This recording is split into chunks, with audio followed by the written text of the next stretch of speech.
All right, greetings. This is the Monarch webinar, and we're going to try and keep it really short on renewal application projects. When you're in eSnaps, make sure you use your username and password to log in. As soon as you log in, they will ask you to abide by the rules of behavior of using eSnaps. So you'll have to click accept once they ask you that, and then we'll be on our way. Just to note that this training is specifically about getting through the renewal project application. There are separate trainings on doing your applicant profile, which is the first step. As you can see, I accepted the rules of behavior. So once you're in eSnaps, if you've already got your applicant profile done and ready to go, and you're ready to rock and roll on renewal applications, note that the applications aren't just there for the taking, you have to create them. So first step would be going to the funding opportunity registrations portion of eSnaps here in the left-hand gray bar. And once you get there, you will note that you need to register your agency for whatever funding opportunity you want to complete. In our case, for this particular endeavor, ours is a renewal project application for FY 2017. So I'm going to click on the little piece of paper with the red checkbox, or check mark, excuse me, and that's going to take me to a place where I can register my agency for this funding opportunity, which is so exciting. So once I get there, you know, eSnaps, just so you know, is terrible this time of year. It's saying that I'm already registered. However, if I hadn't already been registered, I would have had to click to assert that, yes, I'm sure I really want to apply or register my agency for this funding opportunity. Since I'm good to go and I can see that I've already registered for the funding opportunity, I can go back and I can look at my list. If I need to register for another funding opportunity, I can do that once the list reappears. For instance, if I needed to also apply for a new project application, I could do that here as well. But sticking with just renewal project applications, that doesn't mean that I have a project open yet. That just means I'm registered. Next step is to go down the line here in the left-hand gray bar to projects. And we are going to actually create your renewal project application. Even if you've applied in the past, you still need to create your new project or renewal project application in eSnaps. So we've registered, and now here are the lists of possible projects that you could be, or funding opportunities you could be creating a project for. Up here, there's a drop-down menu, and we only want to create a project for our renewal project application FY 2017 opportunity. So I'm going to select that, and you can see that eSnaps is going to process and get us to the place where I can see any projects that have already been created that are renewal projects in 2017. Now, if you haven't already gone through this process yet this year, there will be nothing in this list. You can see that I've already created an example project. So if you get to this drop down and there's nothing in this list, what you'll have to do first is click on this piece of paper with the orange plus sign, and that's how you add a new project.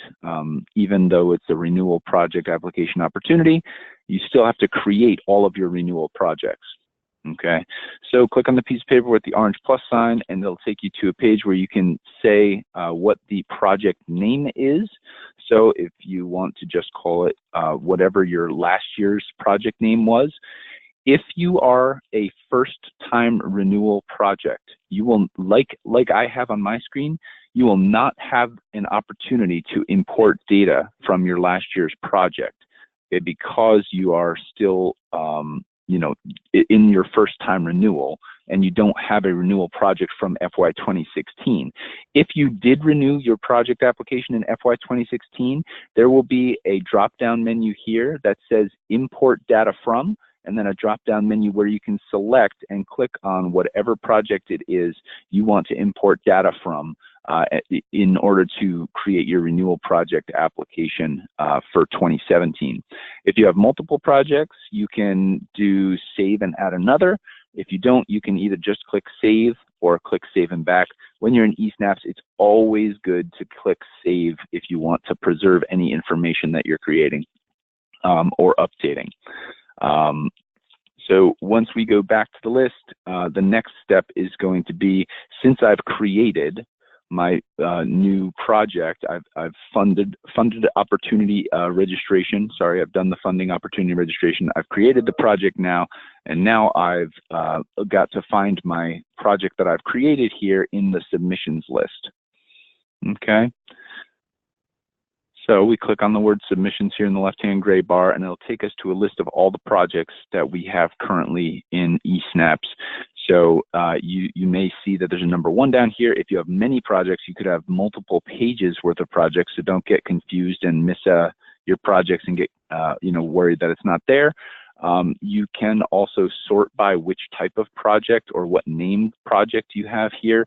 So, for instance, if I just wanted to see the new project I wanted to show you today, I could just filter for that and click the filter button. But I see my project example here that I want to show you guys. So in order to view my submission, I have to click on the orange folder with the gray paper coming out, and that'll bring me into my submission. All right, moving right along. Once we get in here, I want to note that not the whole form is visible the first time you log into your submission, okay? Make sure, first of all, like I said, before you get in here, that your project applicant profile or your agency applicant profile is up to date. But you can see here that, let me just update this here. All right. So this is what it's going to look like the first time you log in. You see it's only got section 1 and then a summary of that section. And the reason is because until you've certified all of these pieces in the beginning of your application, you will not see the rest of your application. So we're going to walk through it. But you can see here that if I complete this form in section 1J and all of the other sections in section 1 are complete, and I click save, that the rest of my application is going to show up here, all of the other sections that I need. So don't freak out if you don't see that to start. Number 1 thing to notice is that there are instructions available. These look like the old FY 2016 instructions, but you can go on HUD Exchange and find the instruction manual that you need to guide you through this as well, in addition to this webinar. The Federal Award Identifier is your first 6 digits of your grant number. Make sure it's up to date, and you're going to have to check to certify that you have updated it accurately. There are a number of fields, especially in this first section, that are grayed out. Don't worry about that. These are pre-populated from your either the application that you've created or from your applicant profile. So once you complete the information here, you can click Save and Next. Again, this is mostly agency information pulled in from your applicant profile. These are just pieces of general information from your agency, okay, and from the funding opportunity. And then you can click Next. Here, you're going to need to make sure you have all the correct information about the jurisdiction of your agency, and then make sure that you update your proposed project operating year. This is the FY 2017 competition, so your operating year should be from 2018 to 2019. So make sure you update that and that your operating year dates are correct. Once you've completed this page, you can use Save and Next. Okay, this is about compliance, this section. So make sure that if you don't really exactly understand what this question is asking, the answer is probably that you're subject to Executive Order 12372, but you haven't been selected for review. If your agency is under review under the statute, make sure that you note that and list the date. However, for most of us, it's going to be answer B. And make sure that you do say if you are delinquent on any federal debt, and if you are, please notify your COC. However, for most of us, hopefully it's just going to be a no. And then you can click Save and Next. This is just the declaration that all of the information provided in your applicant profile and here that's pulled into your project application is correct. This is your authorizing official. You can click Save and Next.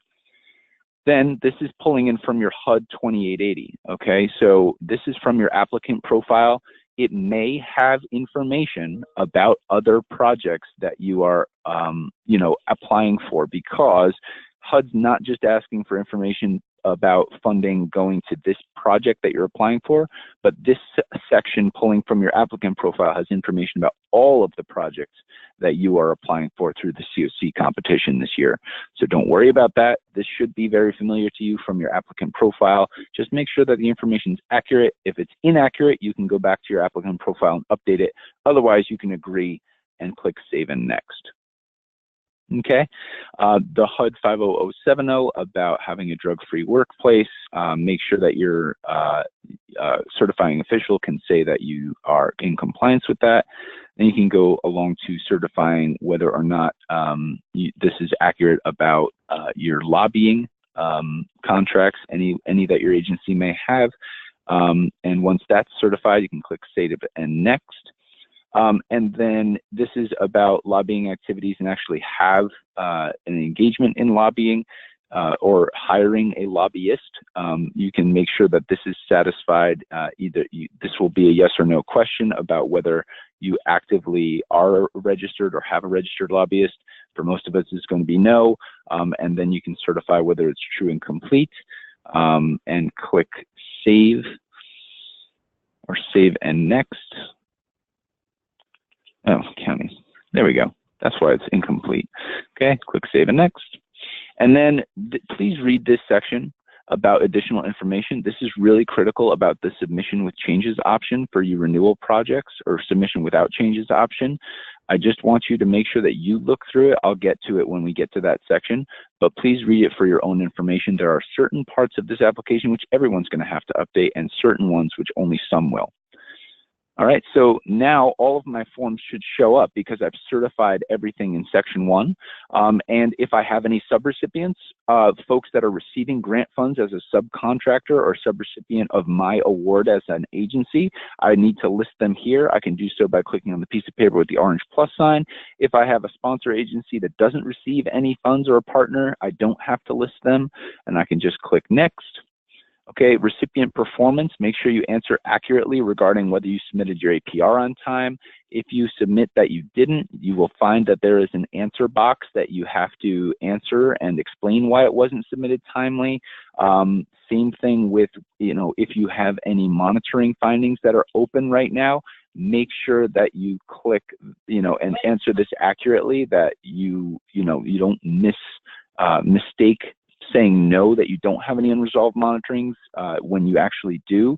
That could be a red flag for HUD, and we want to make sure that you guys get your funding. If you are here on this page and you can't make any changes, okay, and you need to make a change, let me tell you why. Renewal applications, all the way down at the end here, the second to last section is called Submit Without Changes. Okay, really important piece this year. If you have an application that you need to make adjustments to, you are going to click on this question 2 to make changes in your application.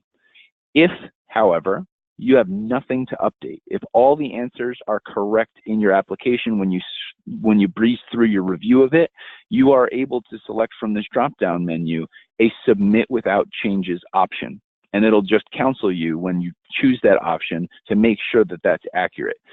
If it is accurate, then you're good to go. Make sure you just update your project match letters and any attachments you may need to upload, as well as if you read this section about additional information, you'll have to make sure that you can change part 3C, 6D, 7A, and 7B. Okay, so you'll be able to do that. However, if you are an agency or a program that needs to make changes, see, you can choose Make Changes on the Submit Without Changes question at the end here. And what you'll need to do is check off each section that you need to make adjustments in. So these sections here correspond to what's in your left-hand gray menu bar. And then, as you can see here, it's going to say, provide a brief description of the changes made in the space provided here, and bullets are appropriate. So make sure you label the section and label the fields that you have to adjust based on what you're doing in your renewal application. So now that you know how to make changes, what you would do if you needed to make changes on section 2B on recipient performance is you would have to go to Submit Without Changes. You'd have to check the box on Submit recipient performance and click Save, okay? And then you would have to go back to 2B and do recipient performance and select the correct answers. Once you're done with that, you can click Save and Next. Make sure that all this information that's pulling in, like the grant number from this form from earlier, is correct, and then you can choose your COC. Your project status, make sure you select the correct component type. This one is permanent housing, and answer these questions as appropriate. Once you're done, you can click Save and Next. Make sure you describe your project. Some of this, if you're pre-populating from a previous application, should already be here. Just make sure it's up to date about your subpopulations. Make sure that you label whether or not you as an agency and this project are operating in a housing first way, whether you're moving people in quickly and have low barriers. Please note, if you select that you are doing a low barrier project, you're going to be held to that standard by HUD and the COC in the future. Then if you're a housing project, make sure you select whether you're PSH or housing or rapid rehousing rather, and then click Save and Next. Okay, this is a new question this year regarding being dedicated or dedicated plus. If you are 100% dedicated to the chronically homeless as a program, you can select 100% dedicated. Dedicated plus, please read the NOFA if you are needing to get more information about what that is, and or contact your COC lead. It is a new designation this year, and there's some information on this page. I anticipate there will be few of us who need to utilize that, but please be advised of that information and select this as appropriate. If you're only partially dedicated to the chronically homeless, you could select NA. Okay, click Save and Next. Supportive services, make sure this is accurate and up to date on what will be provided and by what partner or you as an applicant or subrecipients. Please make sure you answer the information about transportation and all of these other pieces about linking folks to mainstream benefits. If you answer question 3 as yes, another secret question about the staff training will pop up. Make sure you answer that as well. Then you can click Save and Next. Housing type and location. If you need to add units or update things, there will already be a unit mix here listed.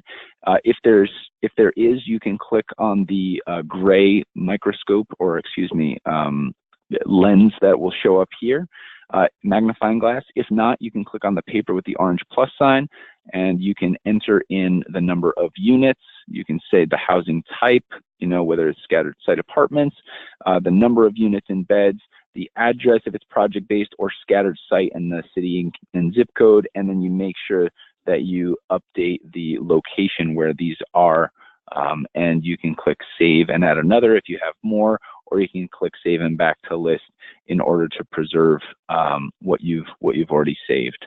Okay, once you're done, you'll see what you already put in here, and you can click Next. Project participants, this is for households with one adult and one child at least, so this is families, and you can have adults without children or households with only children, which would be unaccompanied minors. So fill this out as appropriate, including the age ranges specifically in your project, then click Save and Next. Make sure that 5A that you just completed matches up with 5B. So the number of persons in families and the number of persons who are individuals need to add up to at least what you have in 5A. If you list people who are persons not represented by listed subpopulations, you're going to have a text box at the bottom you got to fill out regarding why you're serving folks who are not represented by listed subpopulations. May just be as simple as you're not focusing on any specific subpopulation like the chronically homeless or those with severe mental illness. You're just serving homeless persons who have a disability, but make sure you note that. Okay, moving along. Make sure you list your outreach for participants, where folks will be coming from into your project. Since you're a renewal, there's a good chance a lot of this information is pre-populated. Okay, make sure you fill out the information about your funding request. Make sure that in section 6A that you check off all of the boxes for the funding line items that you have been awarded by your local COC. Okay, don't check off HIMIS if you haven't been awarded HIMIS.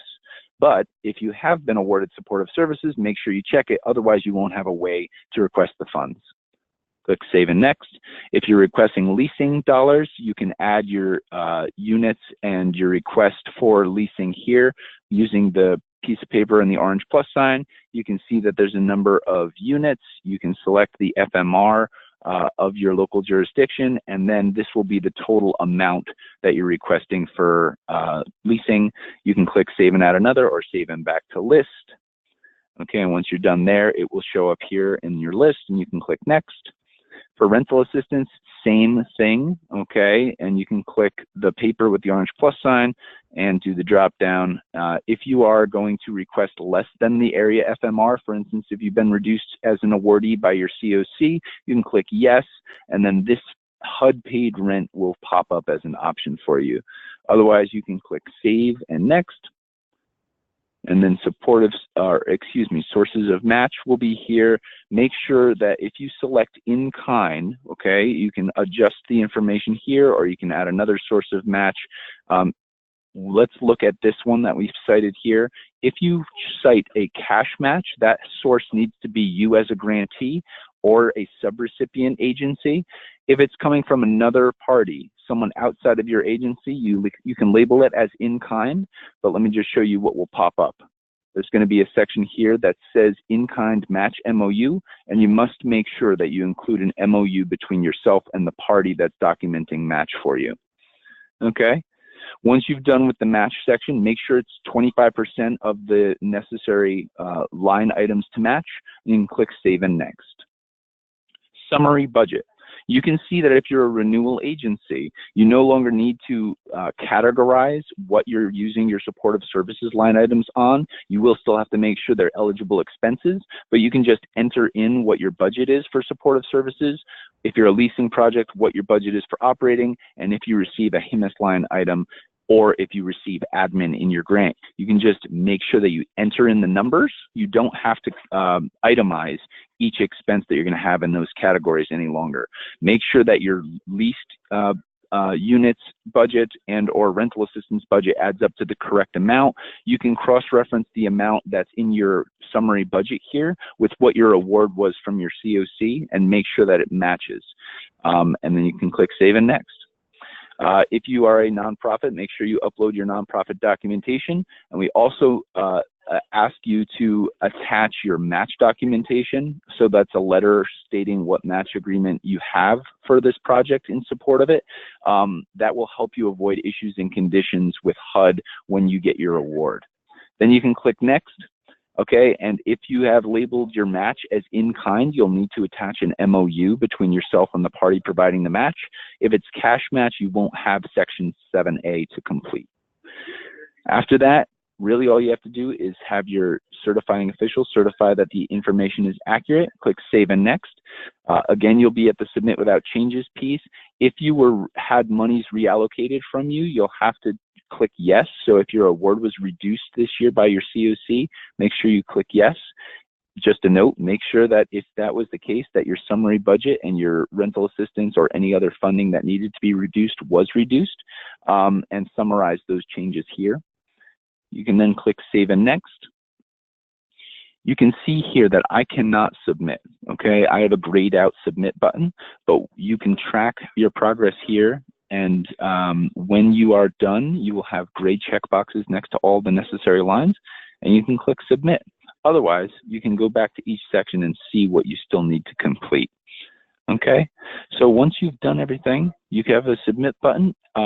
Don't submit until Monarch gives you the go-ahead. Okay, you can use this export to PDF to send your application to Monarch and get the go-ahead. Just so you know what we review, we do an overall review. But if we don't have that much time at this busy time of year, we really only focus on this section of your budget and some of your budget line items. We focus on making sure you have your attachments, including your match requirement in section 6D. We make sure that your housing type and component type are correct, and your dedication or prioritization for the chronically homeless. If you have any questions, please consult first the instructions from HUD. Make sure you read through the NOFA for any information that may be pertinent to you as a grantee there, and otherwise you can contact your friendly neighborhood Monarch staff person. Thank you for checking out this information about your renewal project application. Please make sure that you note the biggest change, which is the submit without changes option, and thanks.